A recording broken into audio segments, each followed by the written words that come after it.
Avec la période du carême et avec cette semaine sainte que nous sommes en train de finir. Et avec cette pandémie également, nous n'avons plus la possibilité de prier avec nos fidèles. Et alors, c'est une épreuve que nous vivons dans la foi et dans la confiance. Je dis foi parce que nous croyons que le bon Dieu, le Seigneur, le Tout-Puissant, écoute nos prières, les exauce pour nous libérer de ce Covid-19.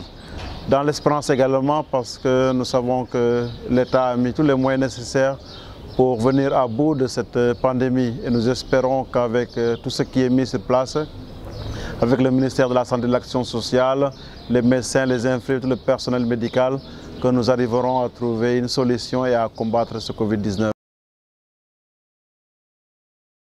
Voilà, il faut rappeler que pendant le carême, il y a la préparation des catéchumènes. Les catéchumènes, c'est les chrétiens, les futurs chrétiens qui devraient recevoir le baptême à la nuit pascale, le samedi saint. Alors tout cela a été suspendu, la préparation les samedis, la célébration qui devrait avoir lieu samedi prochain, samedi saint, est suspendue. Les messes également, les fidèles ne peuvent plus accéder. Et disons que le Covid-19 vraiment a mis un arrêt à toutes ces activités pastorales au niveau de la paroisse. Mais néanmoins, nous trouvons une solution à travers les réseaux sociaux et en demandant aux fidèles de rester à la maison, de prier à la maison, parce que le Seigneur écoute toutes les prières. Voilà, déjà le pape François a invité tous les fidèles chrétiens, catholiques, à participer aux célébrations eucharistiques à travers la télévision, à travers les réseaux de communication. Les fidèles peuvent suivre la messe du pape, par exemple, le matin dans la télévision KTO. Mais chaque paroisse a mis un matériel sur place pour permettre à ses fidèles de suivre les messes et les offices. Surtout à travers les réseaux Facebook, YouTube et l'Internet. Voilà, le message que je voudrais lancer, c'est un appel à la responsabilité personnelle et collective. Nous savons que le Covid-19 a besoin que chaque personne puisse s'impliquer pour le combattre. Alors, il y a des mesures qui nous ont été édictées par l'État, par les autorités religieuses. Et je crois que si nous arrivons à respecter ces mesures-là, nous allons combattre ce Covid-19. On sait très bien que nous sommes un pays en voie de développement, on n'a pas tous les moyens, disons, nécessaires, mais nous avons nos capacités personnelles, humaines, et qui sont capables de faire face à cette pandémie-là. Alors vraiment, on appelle à ce que tous soient responsables de la lutte contre le Covid-19. Et puis, voilà, un message de paix, parce que célébrer la fête de Pâques pour nous, c'est aussi célébrer la paix que le Christ est venu apporter dans le monde. Que nous puissions nous réconcilier, que nous puissions nous accepter les uns les autres et vivre vraiment dans l'unité et la concorde pour faire de notre pays un pays de référence en matière d'unité et en matière de paix. Voilà, je crois que nous sommes face à une pandémie qui ne veut pas des rassemblements et qui ne veut pas de la circulation. Vraiment, nous invitons nos fidèles chrétiens dans la mesure du possible, et c'est même une recommandation que la distribution, nous puissions s'y soir à ça. Il n'est pas dit que le ngala, il faut le distribuer seulement pendant cette période-là, mais même après, on peut le faire et partager cela comme notre signe de fraternité, de solidarité, et pour vivre la famille. Vraiment qu'on puisse sursoir à la distribution du ngala pour éviter que ce virus puisse se propager dans notre pays. Évidemment, chaque famille peut préparer quelque chose, et le manger comme un repas, comme tous les autres repas.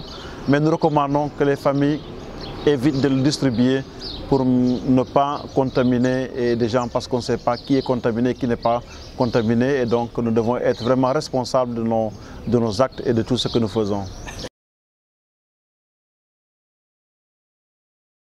Oui, on sait très bien que ce n'est pas seulement les chrétiens, même nos amis et frères et musulmans attendent cela. On voit beaucoup de vidéos qui shade entre guillemets et qui réclament le Ngala parce qu'ils nous ont donné quelque chose à la Tabaski.